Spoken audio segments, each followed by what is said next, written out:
दोस्तों नमस्कार। लोक प्रशासन के इंट्रोडक्शन वाली यूनिट में अगला विषय है विल्सन के विचार। लोक प्रशासन पर विल्सन के विचार। एक युवा और आदर्शवादी वकील वुड्रो विल्सन ने कहा था, एक पेपर लिखा था द साइंस ऑफ एडमिनिस्ट्रेशन 1887 में। इस पेपर में उन्होंने बात की कि हमें लोकहित को बढ़ावा देने के लिए जरूरी है कि प्रशासन के हम कुछ ऐसे सिद्धांत विकसित करें जिनकी सहायता लेकर हम लोक प्रशासन में सत्यनिष्ठा, जवाबदेहिता और संवेदनशीलता को बढ़ा सकें। उस समय तक लोक प्रशासन में एक तरह से स्पॉइल सिस्टम उस समय चल रहा था, लूटपाट प्रणाली जिसको कहा जाता है। जो ही नए राष्ट्रपति का चुनाव हो जाता था, सारे जो पुराने प्रशासन के विभिन्न पदों पर जो पद स्थापित जो लोग होते थे उनको निकाल दिया जाता था और पार्टी सिस्टम के तहत जो पार्टी से के जो निष्ठावान कार्यकर्ता होते थे उनको उन पदों पर नियुक्त कर दिया जाता था।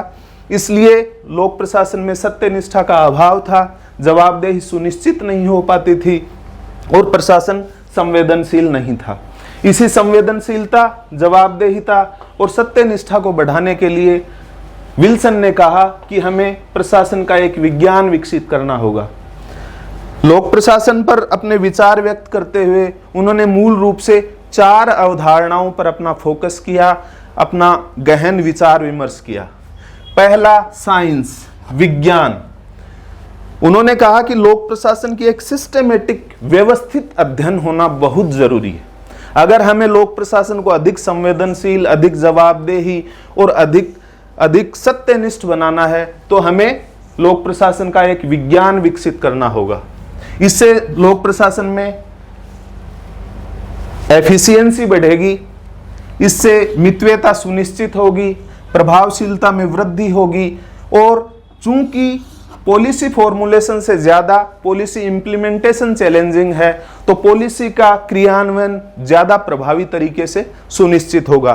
तो उनका पहला जो ध्येय था ये था कि लोक प्रशासन को हमें एक वैज्ञानिक विषय के रूप में विकसित करने की जरूरत है।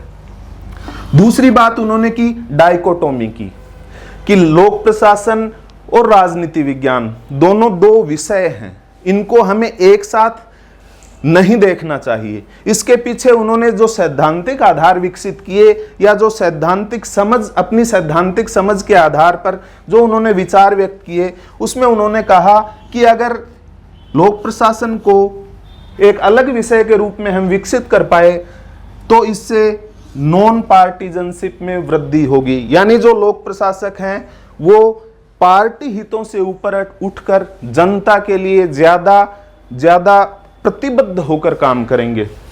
दूसरा उन्होंने कहा कि इससे इम्पार्शियलिटी बढ़ेगी। इम्पार्शियलिटी का मतलब है कि वो जनता से जब कनेक्ट करेंगे, जनता के साथ जब संवाद करेंगे तो किसी धर्म, जाति, लिंग या नस्ल के आधार पर किसी भी प्रकार का कोई भेदभाव नहीं करेंगे। उन्होंने कहा कि अगर हमें इस विषय को एक स्वतंत्र विषय के रूप में विकसित करना या स्थापित करना इसलिए जरूरी है क्योंकि इससे जवाबदेहिता में वृद्धि होगी। स्पॉइल सिस्टम के कारण कोई जवाबदेही सुनिश्चित नहीं हो पाती थी, इसलिए उन्होंने कहा कि राजनीति और प्रशासन 2 अलग विषय हैं और लोक प्रशासन को एक अलग विषय के रूप में हमें स्थापित करने पर पूरा बल देना चाहिए। तीसरी बात उन्होंने कही प्रोफेशनलिज्म, कि लोक प्रशासक जो अब तक हमारी सेवा में आ रहे हैं उनमें प्रोफेशनलिज्म का अभाव है। प्रोफेशनलिज्म का मतलब क्या होता है कि उन्होंने जो प्रोसेसेस हैं, जो टेक्निक्स हैं, जो स्किल्स हैं, जो ट्रेनिंग है, उन पे हमारा कोई फोकस नहीं है, ना स्ट्रक्चर पे है, ऑर्गेनाइजेशनल स्ट्रक्चर पे भी फोकस नहीं है। इसलिए उन्होंने कहा कि हमें निजी व्यवसायों में से सीखना चाहिए। क्या सीखना चाहिए? विभिन्न प्रक्रियाएं, तकनीकों का उधार लेना चाहिए। हमें वो जो कौशल अपने संगठनों में जिन कौशलों का उपयोग करते हैं, जिस कुशलता का उपयोग करते हैं, उसको लोक प्रशासन में हमें समाहित करना चाहिए। उनकी जो सांगठनिक प्रणालियां हैं, उनके जो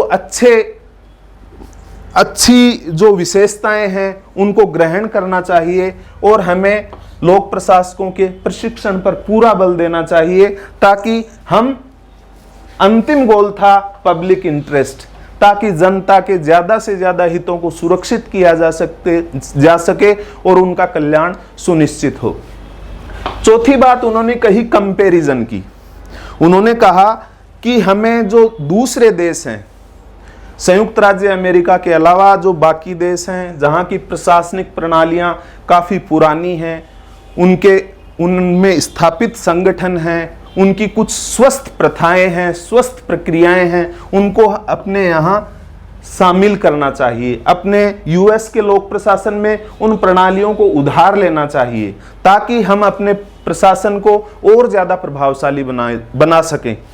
बेसिकली वो प्रसा और फ्रांस की जो प्रशासनिक प्रणालियां थी उनसे बहुत ज्यादा प्रभावित थे, क्योंकि प्रसा और फ्रांस में बहुत लंबे समय तक राजतंत्र था और राजतंत्र के तहत उन्होंने उतनी अच्छी सुदृढ़ प्रशासनिक व्यवस्था का गठन किया था कि वहां जो भी राजा आदेश देता था उसकी पालना सुनिश्चित होती थी। तो उन्होंने कहा कि हम अपने लोकतांत्रिक देश में भी अगर ऐसे सुदृढ़ संगठनों की स्थापना करेंगे तो चूंकि लोकतंत्र है इसलिए जवाबदेही भी सुनिश्चित रहेगी और जो भी पॉलिसी बनेगी उसका फॉर्मुलेशन बहुत आसान हो जाएगा। दूसरा, जो डाइकोटोमी की उन्होंने बात की उसमें उन्होंने कहा कि पॉलिटिक्स बेसिकली विल है, जनता की जो इच्छाएं हैं उनका रिफ्लेक्शन करती है राजनीति, जबकि लोक प्रशासन काम करता है। इसलिए ये दोनों अलग विषय हैं।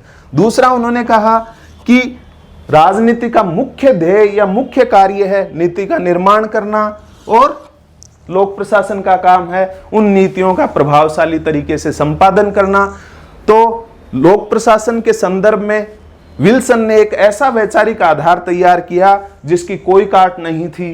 कई झंझावतों से जूझकर लोक प्रशासन 1970 के दशक तक आते आते और एक स्वतंत्र और सुसंगठित विषय के रूप में हमारे सामने आया। आज आप लोक प्रशासन पढ़ रहे हैं, ये इसमें वुडरो विल्सन का बहुत बड़ा योगदान है। धन्यवाद, नमस्ते, मिलते हैं।